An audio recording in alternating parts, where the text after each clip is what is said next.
Hello mga mamshis! Na-miss ko kayo. Na-miss niyo din ba ako?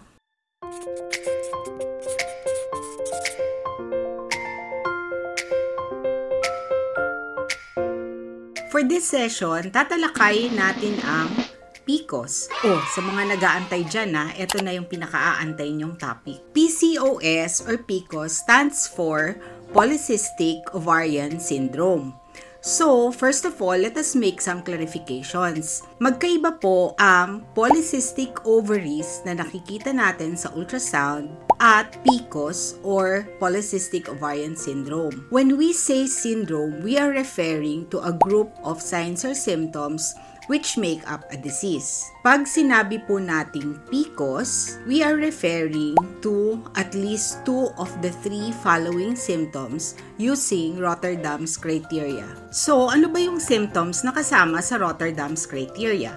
1. Irregular menstruation. This refers to a woman who menstruates for at least 6 to 8 times lang in 1 year. No, o so basta less than 9 times siya nagkakaroon ng regla sa loob ng isang taon, or may 3 buwan na diretso siyang hindi nagkakaroon ng menstruation. Number 2, increased levels of circulating androgens.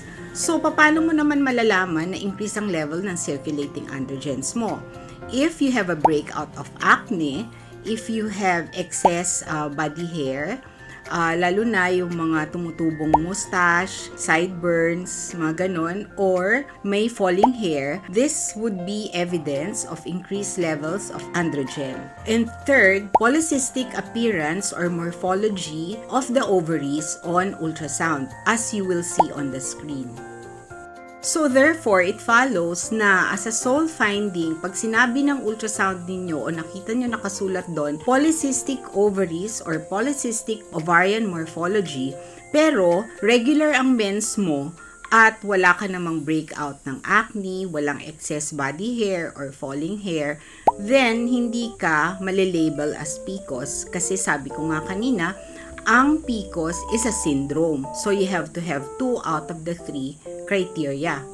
Pero, hindi mo ipapagwalang bahala din yung polycystic ovary sa ultrasound kasi it might be an indication of a mild hyperandrogenism o yung sinasabi ko sa inyo kanina na pagtaas ng levels ng male hormone. In addition, finding polycystic ovaries in your ultrasound may also be an indication of insulin resistance. Ano ba yung insulin resistance? It means that you can produce insulin pero yung mga cells sa iyong body like yung mga cells sa muscle or fat or liver which uses glucose as energy cannot effectively utilize the insulin na pinoproduce mo. So that ang nangyayari, tumataas yung iyong blood sugar levels. What is exactly the problem in PCOS? So in PCOS, the ovaries produce too much androgen. So normally, maski male hormone ng androgen, napoproduce ito ng ovary in very small amounts. Now, tignan natin, ano ba yung function ng ovary? Diba every month, as I said before, merong menstrual cycle. Sa menstrual cycle na to, sa first part, magde-develop yung follicle. So yung process of developing the follicle is to eventually lead to a release of an egg, which we call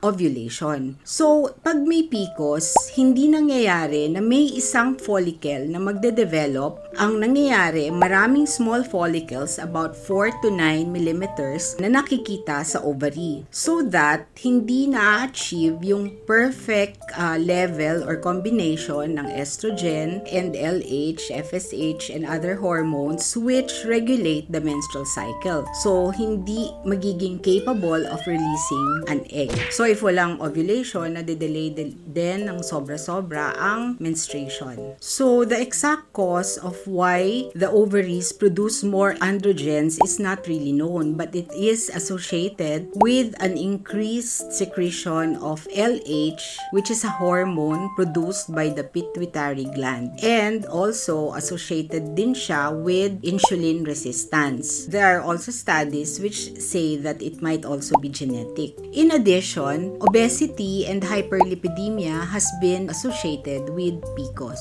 So, kapag may PCOS, complications would include development of type 2 diabetes. Pwede ring mag-cause ito ng infertility because of the chronic anovulation, and also because of this recurrent problem, maaari rin itong mag-lead to depression and anxiety. Women may also develop abnormal uterine bleeding and may also be more predisposed to endometrial hyperplasia and endometrial carcinoma because of the chronic anovulation. In addition, the women who are lucky enough to get pregnant should be taken care of more closely kasi mas prone sila mag-develop ng gestational diabetes mellitus and hypertension in pregnancy. Mas mataas din ang incidence ng miscarriage sa mga babaeng may PCOS. For the treatment of polycystic ovarian syndrome, there are different approaches depending on the needs of the patient. Pero ang mainstay sa lahat ng treatment ay lifestyle change. So, kailangan ng well-balanced diet and exercise. This is most important for everyone. So, ang overall goals in the therapy of women with polycystic ovarian syndrome include amelioration of hyperandrogenic signs and symptoms. So, ito yung pagkakaroon ng hirsutism, ng acne, ng hair loss. Ito ay kailangan gamutin. And then, management of metabolic disorders. So, this would include management of insulin resistance, increased blood sugar, and hyperlipidemia o yung mataas na fat content din sa blood. Then, isa din sa goals of treatment would be the prevention of endometrial hyperplasia and endometrial carcinoma, which is a result of the chronic anovulation. Contraception should be given for those not intending pregnancy, and ang magiging goal nito ay para maayos din yung menstrual cycle, and ovulation induction for those pursuing pregnancy. So, for women not pursuing pregnancy, ang mainstay pa rin ng treatment would be use of combination oral contraceptive pills. Ito pa rin yung pinaka-best way to regulate the menstrual cycle. And also, this can help in reducing the symptoms caused by hyperandrogenism.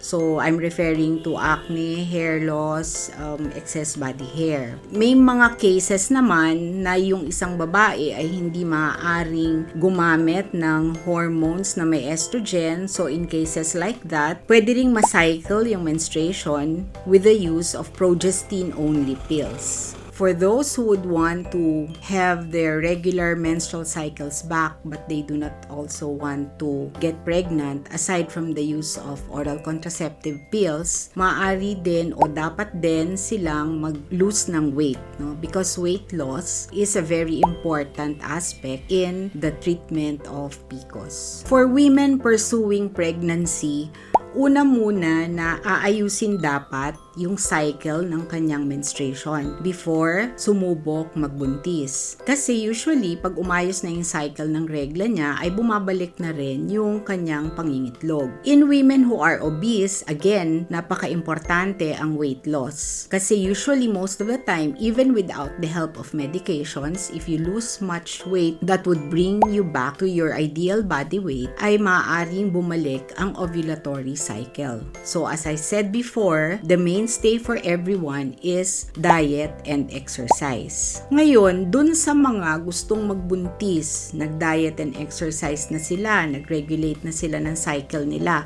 and yet, hindi pa rin sila nabubuntis, dito na pumapasok yung pagbibigay ng mga gamot for ovulation induction. But this should be supervised by your OBGYN. Kasi may angkop na dosage at may angkop na tamang pagbibigay dun sa mga gamot na ito. So, in summary, uulitin ko lang po, iba po ang PCOS or Polycystic Ovarian Syndrome sa findings of polycystic ovaries on ultrasound. So, hindi automatic na may mga gamot na ibibigay kapag ang nakita lamang sa ultrasound ay polycystic ovaries. Napaka-importante pa rin po ang pagkonsulta nyo sa inyong OB/GYN or healthcare professional upang matukoy yung mga kailangan gamutin sa inyo kung sakasakali na nag-entertain kayo ng possible PCOS. Okay, for now, this is about PCOS in a nutshell. Actually, isang napakahaba at napakalawak na topic ang polycystic ovarian syndrome. Maraming maaaring i-discuss pa about this in detail. And if you would want more detailed discussions, then maaari nyo lang pong padala ang inyong mga suggestion or request. So, if nagustuhan ninyo ang video na ito, please give it a like and subscribe to my YouTube channel. Bye!